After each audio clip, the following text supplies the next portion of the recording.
Rue François Villon, une artère calme et paisible d'Auvers-sur-Oise. Au milieu de toutes ces habitations, difficile semble-t-il de trouver du logement social et pourtant, dans cette maison réhabilitée, 7 appartements locatifs sont proposés à loyer modéré. Ce panneau est là pour le rappeler. Un exemple parmi d'autres de ces petits programmes de construction qui poussent dans différents quartiers de la ville. Mais si lentement le paysage du logement social se transforme sur Auvers, le chantier est encore long. Un retard dû en grande partie à la spécificité de la ville. Le foncier est rare, peu de terrain disponible et donc cher. Et donc lorsqu'un bailleur veut réaliser une opération sur la ville, il faut qu'il regarde le coût d'achat, les subventions dont il peut disposer et ses capacités, ses fonds propres. Et parfois c'est trop cher. Donc il arrive que des opérations ne puissent pas être réalisées parce que le foncier est trop cher ou parce qu'il n'a pas trouvé l'équilibre financier de l'opération. Résultat, la ville atteint péniblement aujourd'hui les 4% de logements sociaux, bien loin encore des 20% requis par la loi SRU.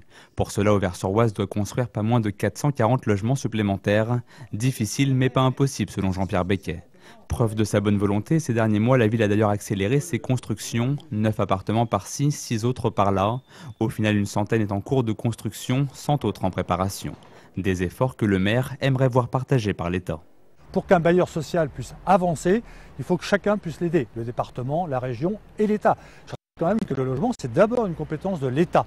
Et donc, il faut que l'État intervienne davantage pour aider le logement locatif social. Je dirais que c'est bon pour tout le monde. C'est bon pour ceux qui attendent désespérément un toit, et il y en a beaucoup. Dans une ville comme Auvers, il y en a plus de 120 familles qui attendent un toit aujourd'hui. Et ce manque de logements sociaux commence à peser lourd dans les finances de la ville.